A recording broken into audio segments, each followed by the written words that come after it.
Sadly, every single day in Israel, dozens of COVID patients die in hospital beds, in elder care facilities, at home in their own beds. 30% of all Israeli COVID deaths have happened within the last 5 weeks, over 1,500 deaths. Sadly, despite Israel's world-leading vaccination drive, the death rate in Israel in recent weeks has not significantly slowed down. As Israel and the world continue to grapple with the devastating and deadly effects of the pandemic, the Tzohar rabbinical organization has set up a hotline to help families deal with end-of-life issues for critically ill COVID victims. Tzohar's hotline is staffed by trained rabbis and social workers to get compassionate guidance on ethical and Jewish religious questions in a very fragile time.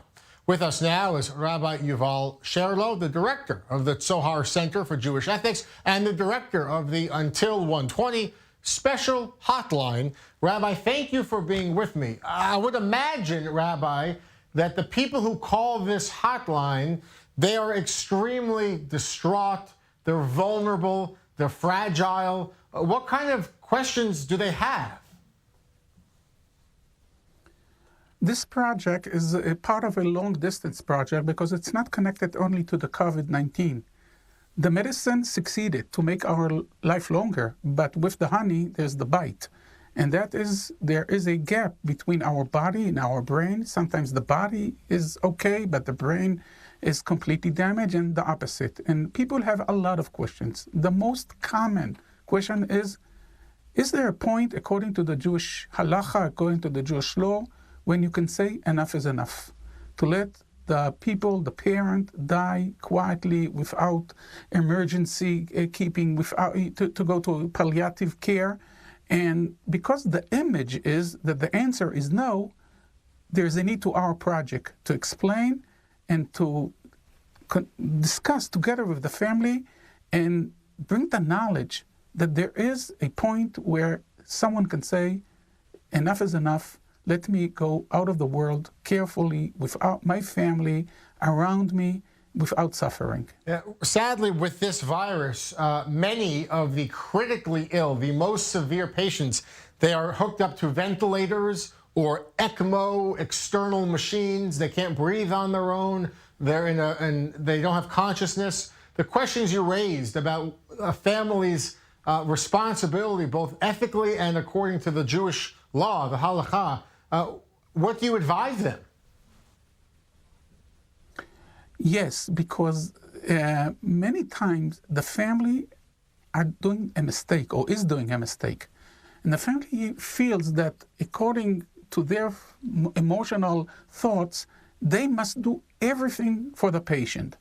And they think about themselves. They want to know that we did everything we can and our conscience is clear and clean. But in many cases, it's not the good thing for the patient.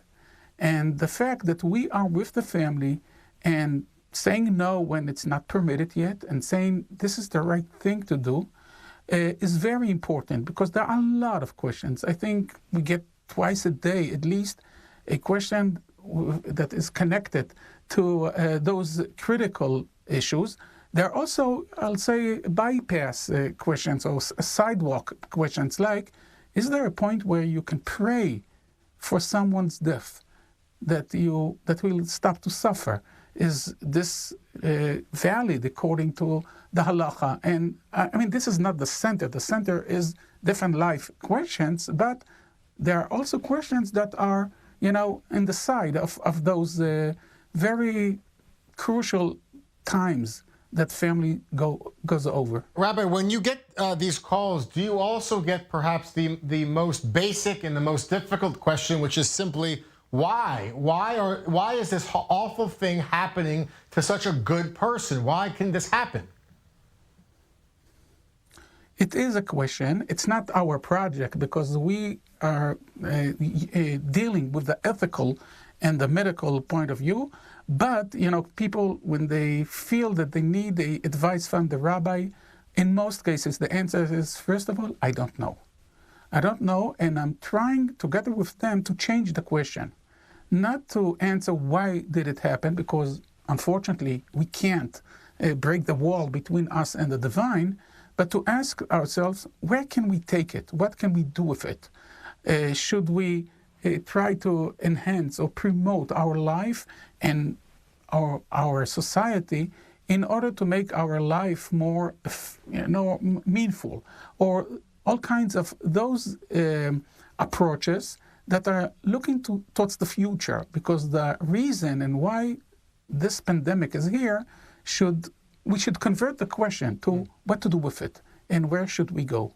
Rabbi, this until 1:20 at Me'av Esrim, this hotline, I know it's available 6 days a week. It's available in English and also in Hebrew.